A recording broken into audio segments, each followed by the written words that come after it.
Sveiki. Tęsime mūsų rubriką apie Europos parlamento narių iš Lietuvos beprasmišką gyvenimą. Europos parlamento nariai atstovauja jau ketvirtą kartą, va dabar ketvirta kadencija eina į pabaigą.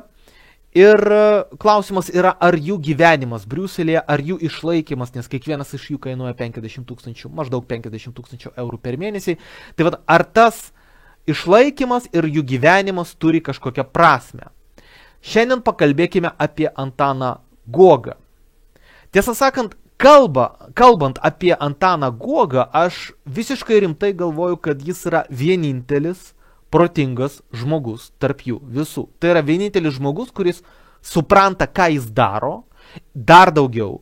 Jis kalba geriausia angliškai iš jų visų ir jis neskaito iš popieriaus. Kartais yra keli jo pasisakymai, kur jis skaito, bet vis dėlto dažniausia jis kalba be popieriuko. Anglų kalba jo yra pati geriausia, bet būna netikslių išsireiškimų. Va dabar pažiūrėkim, pavyzdžiui, jo kalbą apie Rolandą Paksą, kur jis sako, kad Paksas yra populistas ir taip toliau. Tarp kitko, labai teisingai jis apie Paksą šneka šitam video. Man labai patiko. Tik tai, taip, yra netikslumų. Vat pažiūrim.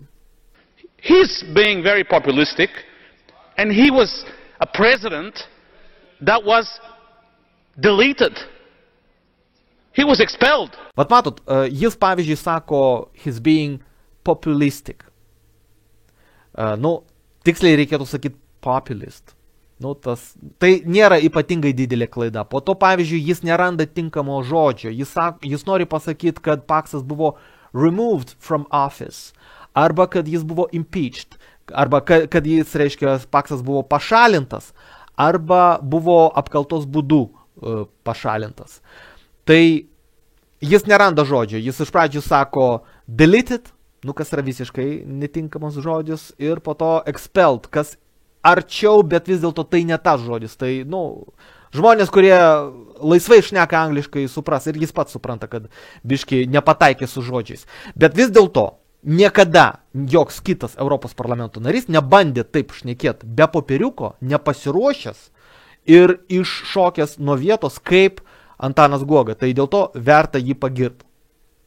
Po to kitas klausimas yra, kiek jis iš tikrųjų gina lietuvių interesus. Darbuotojų interesus, vidutinės klasės interesus, žmonių, kurie uždirba mažai interesus. Ir mes matom, kad jis visiškai jų negina, bet jis yra liberalų atstovas. Tai liberalai niekada nesakė, kad jie padės žmonėm, kurie uždirba vidutiniškai arba žemiau vidurkio. Jie visada deklaravo save kaip turtingųjų žmonių partija. Ir dėja, taip yra, turtingi žmonės pasirinko savo protingiausią iš visų Europos parlamento narių, iš visos šitos kadencijos tikrai protingiausią atstovą, kuris gina turtingų žmonių interesus, bet tikrai ne žmonių, kurie uždirba minimalią algą. Tai jis, pavyzdžiui, jis veda tą judėjimą iš 5 Europos parlamento narių: Guoga, Blinkevičiūtė, Balčytis, Tomaševskis, Ropė, už tai, kad Vokietija, Prancūzija ir Belgija būtų nubaustos už tą reikalavimą, kad kai lietuvių vairuotojas, vilkiko vairuotojas arba autobuso vairuotojas įvažiuoja į Vokietijos teritoriją, kad jam būtų mokama vokiška minimali alga 1526 eurai, o ne lietuviška minimali alga.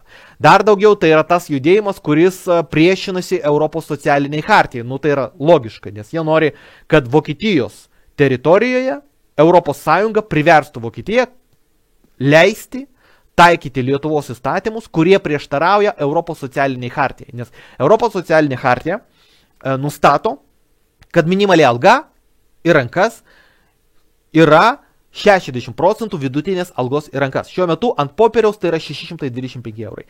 Tai Lietuva 18 metų šitą pažeidinėja ir Guoga kartu su 4 kitais Europos parlamento nariais, Blinkevičiūtė, Balčyčių ir šitą Ropė su šituo Ropė ir Tomaševskiu. Taip, jis nori, kad ES, reiškia, leistų mokėti lietuvišką minimalią algą vairuotojui vilkiko arba autobuso, kai jie važiuoja per Vokietijos teritoriją. Dar daugiau, jie prašo, kad ES leistų, priverstų tas valstybės atšaukt savo reikalavimą, kad vairuotojas eitų miegot į viešbutį. Jie sako, kad jam gerai yra pamiegot ir vilkike arba autobuse savo, kurį vairuoja. Jie taip sako. Tai vat, aš manau, kad tai nėra daugumos lietuvių interesas, bet liberalai niekada ir nesakė, kad jie šitą darys. Liberalai visada atvirai sakė, kad jie prieš Europos socialinę chartiją. Tai dabar Guoga, kaip pats protingiausias iš Lietuvos Europos parlamento narių, tiesiog daro tai, ką ir turi daryti liberalas. Jis nepalaiko tų visų skurdžių ir visų tų valkatų ir jis nori, kad vairuotojų atlyginimai, kai jie važiuoja per Europą, sumažėtų 3 kartus. Nu, jis nori, nes jis visada už tai buvo, liberalai visada už tai buvo, tai čia nėra nuostabos. Pažiūrim, ką jis sako, šitas video yra įrašytas, pažiūrim. The problems actually are very severe in Lithuania, in particular, because we have 5% of the working population working in this sector. So this is a significant problem where we genuinely need your input and ideas. How can we survive? Because we're taking the brunt of the Russian hit and we're suffering. Believe me, we are really suffering. We're coming to you for help. We're coming to you to be creative and find the help that we need. Furthermore, look at what are the European partners doing. We can name it. Germany have come up with a minimum wage, which we can't implement at the moment because we're not rich enough. We're not as rich as Germans are. Same situation in France and Belgium. They want our drivers to sleep in hotels that don't exist. Let's all unite and at least help each other and not rip each other apart. We're suffering. Let's all be creative. Let's unite and stand against Russia together. Matot, jis dar sako, kad netgi Prancūzijoje neužtenka viešbučių, kad tie vairuotojai iš Lietuvos galėtų išsimiegot. Nu, tai yra... Žinot, jeigu ten nėra viešbučių, aš siūlau Guogai verslo planą, mes su jo per pusę galim susimest ir pastatyt dar viešbutį, vieną arba keletą viešbučių, kad tie vairuotojai pagaliau rastų, kur jiem nakvot. Nes jūs ką tik girdėjot jo kalbą, jis sako, kad nėra viešbučių pakankamai Prancūzijoje, kad Lietuvos vairuotojai galėtų ten miegot. Vat nėra, todėl reikia leisti jam miegot vilkiko kabinoje. Kitas dalykas, dėl ko šitas video yra įdomus, tai kad Guoga sako, kad Vokietija dabar padeda iš tikrųjų Rusijai. Rusija įvedė sankcijas prieš Lietuvą, dėl to, kad Lietuva įvedė sankcijas prieš Rusiją. Ir dabar Lietuvos vežėjai prarado labai daug pinigų, kurios galėtų uždirbti Rusijoje. Ir nori uždirbti Vokietijoje, ir Prancūzijoje, ir Belgijoje. O ten negali dėl to, kad ten yra minimali alga per didelė. Ir dar reikalavimas miegot viešbutyje. Tai, akivaizdžiai jis, aš manau, kad jis supranta, kad yra ryšys tarp įvestų sankcijų prieš Rusiją, tarp to, kad mes įvedėm sankcijas prieš Rusiją ir dėl to Rusija įvedė sankcijas prieš Lietuvą. Jis mato, kad yra ryšys. Bet jis šito supranta ir jam atrodo, kad taip yra gerai, kad yra tos sankcijos. Jam atrodo, kad tai yra gerai ir jis bando susitart, priverst vokiečius atvert savo rinką ir kompensuot tai, ką Lietuvos vežėjai prarado Rusijos rinkoje. Jis bando tai daryti. Pavyzdžiui, tokio šito Tomaševskio arba Balčyčio arba Blinkevičiūtės Ropės atveju, aš nemanau, kad jie iki galo supranta protingus žodžius. Aš manau, kad jie nesupranta tų dalykų. Tai Guoga vienintelis supranta. Ir aš manau, kad šitą 5 Europos parlamento narių grupę iš tikrųjų organizavo jisai, nes jis vienintelis turi smegenis iš jų visų.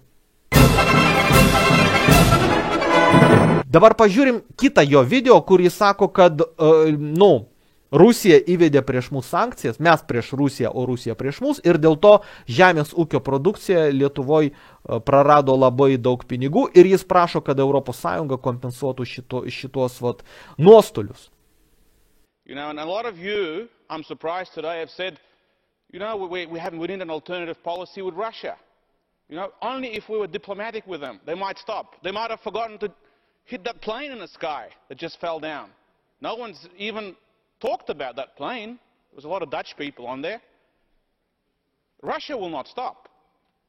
Lithuanians will keep supporting sanctions until they stop. Russia will stop when they realize that we are united. We're Europe together.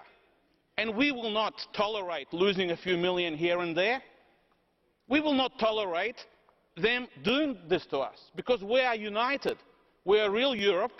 Lithuania in this embargo, look at Eurostat, 20% of agricultural exports to Russia are from Lithuania. And we endorse these sanctions. We want more sanctions. We want Russia to stop in Ukraine. So, Commissioner, please consider declare the Baltic states an area of specific need. Look at the direct European support to the Baltic states. We received the least. Is it fair? It's time to wake up for Europe and unite, and also to be fair. Please, Commissioner, consider this, and everybody, it's time to unite against Russia. Taip.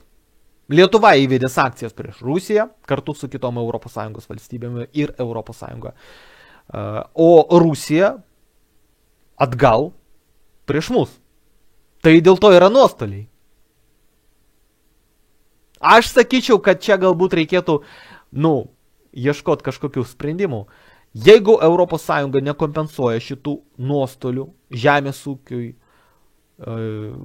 vežėjams, tai galbūt tai yra problema. Tai galbūt tada reikėtų kažką galvoti apie tas sankcijas, ar mums jos reikalingos. Ir apsimoka galų gale. Reikėtų klausti Lietuvos rinkėjų, ar tie nuostoliai iš tikrųjų toleruotini. Jeigu Lietuvos rinkėjai mano, kad sankcijos prieš Rusiją yra labai gerai, ką tik mes girdėjom, Guoga sako, kad vežėjai prarado labai daug pinigų ir žemės ūkis, Lietuvos žemės ūkis prarado labai daug pinigų. Mes tos nuostolius galim toleruoti, jeigu mes taip nekenčiam Rusijos. Tai tvarkoj, jeigu tai yra apsisprendimas Lietuvos žmonių, o už šitą penketą balsavo 1 600 000 rinkėjų, tai tada tvarkoj, mes tada toleruojam. Bet reikėtų diskutuoti apie tai. Galbūt Lietuvos visuomenėje atrodytų, kad galbūt mes veltui praradom tos pinigus. Bet čia yra atviras klausimas. Aš labai myliu Ukrainą, aš pats esu buvęs Ukrainos advokatas, tai yra nuostabi šalis ir aš noriu jai nepriklausomybės.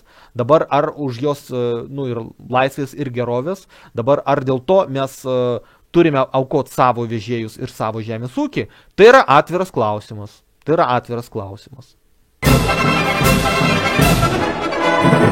Ir pagaliau kitas video, kuris mane labai pralinksmino, Guoga kreipėsi į Amazono vadovą Jeff Bezos su prašymu uždraust sovietinės simbolikos prekybą.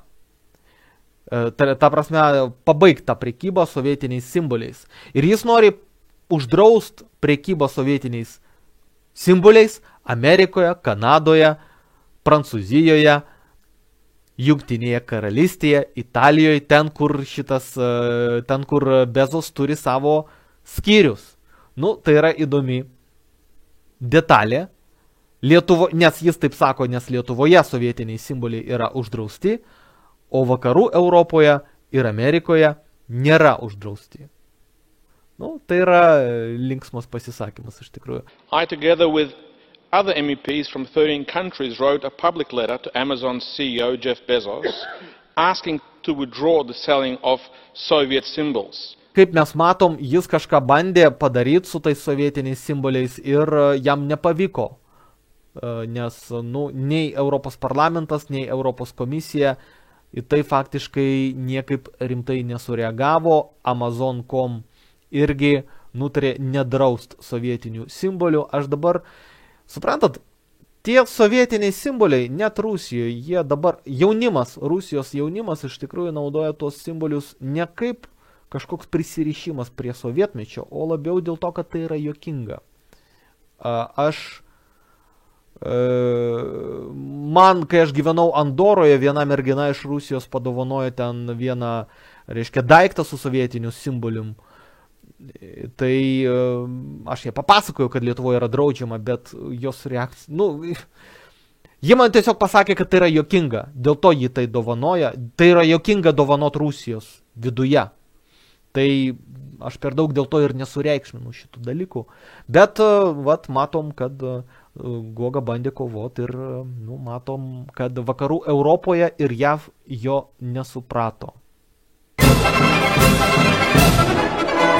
Na ir pagaliau neįgaliųjų teisių konvencija. Pas Gogą yra pasisakymų dėl neįgaliųjų teisių konvencijos, tik tai tenai aš kaip visada matau problemą. Jis nemato, kad Lietuvos aukščiausiasis teismas nuolat pažeidinėja neįgaliųjų teisių konvenciją ir Lietuvą reikia bausti. Europos Sąjunga turėtų nubausti Lietuvą už tai, kad jos aukščiausiasis teismas pažeidinėja neįgaliųjų teisės.